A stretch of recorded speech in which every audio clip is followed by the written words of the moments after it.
Olá, eu sou o Rodrigo Martins, engenheiro mecânico aeronáutico. Nesse vídeo eu queria falar para vocês sobre a importância dos softwares de elementos finitos no projeto de aeronaves, ok? Eu queria começar falando com uma pergunta, se vocês realmente sabem o que é elementos finitos. Eu tenho certeza que a maioria de vocês acha que sabe o que é, mas eu tenho certeza também que a maioria de vocês não sabe o que é. Métodos de elementos finitos é uma ferramenta matemática para a solução de equações diferenciais que está implementada em muitos softwares para resolver problemas de mecânica dos sólidos. Nesse vídeo e no post no blog Engenharia Aeronáutica, eu vou falar sobre como os problemas são resolvidos de maneira básica, para que vocês entendam, e vou dar várias aplicações mostrando o que é o estado da arte e também o que é feito na indústria, ok? De como essa ferramenta é utilizada na indústria para obter melhores aviões, estruturas mais leves, a gente ter, entre uma família de aviões e outras, aviões muito melhores, ok? Vamos lá. O meu objetivo, como eu já falei, será situar o método dos elementos finitos no projeto de estruturas aeroespaciais desde os primórdios até hoje. Então, eu acho que para entender a importância do método dos elementos finitos, é importante entender o seu histórico também. Vamos lá. Para iniciar, eu queria fazer uma outra provocação. É possível, isso eu falo para você, engenheiro que tem experiência com software, é possível que você, com total conhecimento da ferramenta que você está utilizando, é possível que você faça uma análise e obtenha resultados completamente diferentes do teste. Entendeu? E para isso, eu vou buscar uma frase aqui do notório estatístico George Box, né, que all models are wrong, but some are useful. Isso quer dizer que em todos os modelos, quando ele disse, ele estava falando de modelos estatísticos, mas aqui a gente pode falar de modelos físicos também, né? Que a gente tem relações constitutivas, a gente tem relações cinemáticas, dinâmicas. Em todas essas relações, existe observação do ser humano, então a gente tem erros intrínsecos. E no método dos elementos finitos, a gente tem uma outra aproximação, que é a aproximação matemática. Que ele é um método aproximado de solução de equações diferenciais. Vamos voltar nessa, né? Então a gente tem uma aproximação intrínseca, que se a gente não conhecer, a gente não vai conseguir ter um bom resultado. Uma outra coisa é dizer que eu quero dizer para vocês de cara é que elementos finitos não é a mesma coisa que análise de estruturas. Elementos finitos é um método que pode ser utilizado para a solução de qualquer sistema de equações diferenciais. Pode ser utilizado para problemas de mecânica dos fluidos, problemas de eletromagnetismo, problemas de advecção e difusão. Então, matematicamente, ele já não é. Ele foi conhecido mais na área de estruturas porque no início ele foi utilizado mais para estruturas. E do ponto de vista do software, simplesmente utilizar o software da maneira que nos defaults que o fabricante do software fala para você fazer, isso não garante que o seu resultado vai ser correto. O que garante é a sua experiência e o julgamento de engenharia. E é isso que a gente quer passar para vocês. E é isso que a gente quer gerar uma discussão aqui.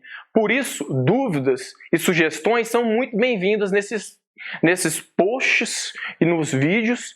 Então, por isso eu conto com a colaboração de vocês no blog Engenharia Aeronáutica. Vamos falar um pouquinho do histórico? O método dos elementos finitos ele começou a ganhar força depois, no início da Guerra Fria, tá? Então, no meio acadêmico, ele foi tendo bastante força, ok? Mas no finalzinho do programa espacial, que realmente houve um aporte financeiro muito grande, e na então criada NASA, no finalzinho não, né? No início, na então criada NASA, foi criado o NASTRAM, né? Ou o que a gente chama aqui de NASTRAM, que é o NASA Structure Analysis. É isso mesmo, se você já conhece o NASTRAM, que é um software bastante conhecido, ele foi criado dentro da NASA. E ele foi muito desenvolvido e utilizado em todos os programas da NASA, inclusive nos ônibus espaciais, nas missões espaciais, ok? E ele foi disponibilizado para a venda no início da década de 70. Nos anos 2000, a empresa MSC, que detinha os direitos do NASTRAM, que era uma empresa que foi criada em parceria com a NASA, ela foi dividida e hoje em dia existem 3 versões do NASTRAM, ok? E o NASTRAM é muito importante porque como ele foi sendo utilizado ao longo das décadas para projetos de aviões, inclusive projetos de caças, projetos de aviões grandes, o FAA tem uma confiança muito grande no NASTRAM.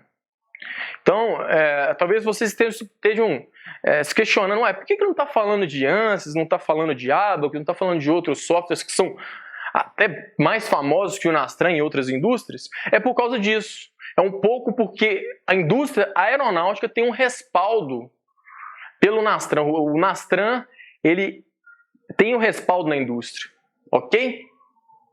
E no final da década de 70, houve um software muito bom que foi criado, que é o Adina, foi criado dentro do MIT pelo professor Klaus Bach, que posteriormente ele foi incluído ao NASTRAM. O NASTRAM comprou esse software. Hoje, algumas soluções do NASTRAM, se você for rodar, você vai ver lá na Adina, no Klaus Bach, na hora que ele roda o prompt de comando. Eu vou começar a falar agora sobre aplicações, ok? É o ponto mais importante, mais interessante aqui do vídeo. Eu diria que 90%, quase 90% das análises em elementos finitos feitos para projeto e certificação de aeronaves são de resistência e de deslocamento, lineares estáticas, simples, análise simples, ok?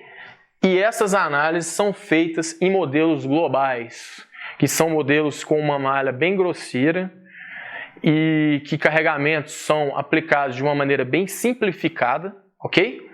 E fazer esse tipo de modelo exige bastante experiência, porque este modelo, apesar de não representar a geometria, não significa que ele não representa o comportamento estrutural. A partir de um modelo como esse, eu vou obter carregamentos internos de subcomponentes. Então, eu tenho a asa, eu vou obter carregamentos no pilone da asa, por exemplo. Várias dessas análises de subcomponentes, como por exemplo, eu tenho o painel da asa. Existem métodos semi-empíricos que já foram testados, inclusive no site da NASA você consegue acessar diversos papers. Eu vou deixar alguns linkados, ok? Para métodos semi-empíricos que você consegue fazer a análise de subcomponentes. Então, você consegue fazer a análise de painel reforçado, de resistência última de reforçadores, análise de pinos, análise de pós-flambagem de fuselagens.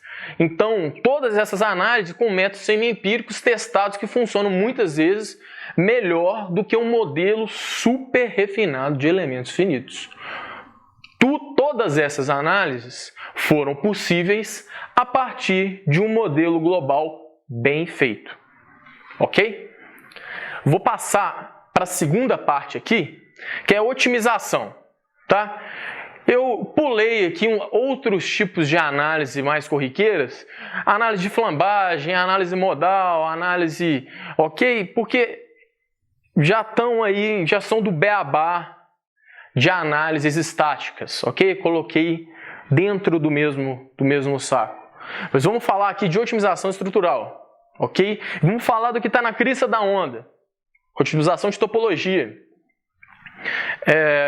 Sem entrar no mérito matemático, no post eu vou colocar a definição matemática para vocês entenderem, no blog Engenharia Aeronáutica.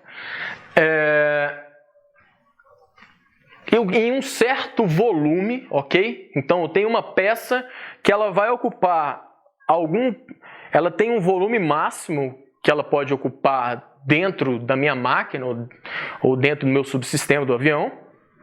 E eu quero saber qual que é a melhor distribuição dessa massa.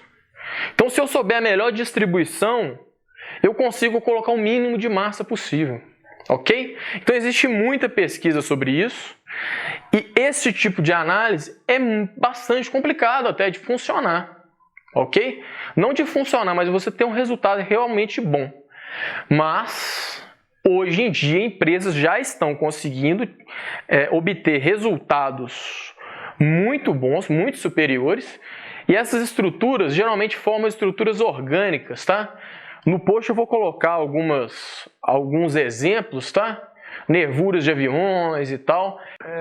Vamos falar agora de análise de propagação de trinca utilizando elementos finitos. Vou passar um vídeo para vocês aqui, que é o seguinte. Com o modelo de elementos finitos, eu consigo obter os parâmetros de mecânica da fratura, ok? Então, cada um desse crescimento aí é uma rodada do modelo, seria um time step, para os que conhecem aí, do modelo, em que eu obtenho todos os fatores de intensidade de tensão, integral J, etc., para eu poder saber o quanto que essa trinca vai correr e para qual direção. Ok? Isso vem sendo muito estudado. Entretanto, o que é utilizado e mais acreditado pelos órgãos homologadores é o que é testado. Para isso, o que é mais utilizado é um programa desenvolvido pelo Southwest Institute, que se chama NASGRO, que ele se baseia em métodos analíticos e semi-empíricos para obtenção desses fatores de intensidade de tensão e integrais de energia, e os únicos dados de entrada são os espectros de tensão. Ok? Então, com os modelos simples, e a utilização de um software específico de mecânica da fratura, é possível traçar o crescimento de uma trinca e poder fazer um plano de manutenção, etc.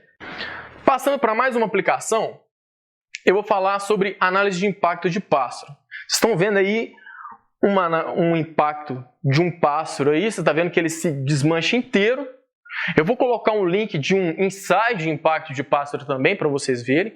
O pássaro realmente ele se torna um líquido, uma gosma, e a estrutura é muito danificada. Então, o bordo de ataque vai ter que ser completamente substituído. Só que a análise tem que provar que a aeronave não foi comprometida. A segurança, por exemplo, o estanqueamento do tanque de combustível está ok. Eu tenho que garantir a segurança para esse dano acidental. E esse aqui é só uma das aplicações, ok? Do requisito 571 da ANAC, que é de danos de cargas acidentais, ok? Tem despaletamento e diversas outras, ok? E várias dessas cargas têm análise de elementos finitos também, ok? Para não alongar muito o vídeo, não vou falar de todas. E muito obrigado pela atenção de vocês e até a próxima.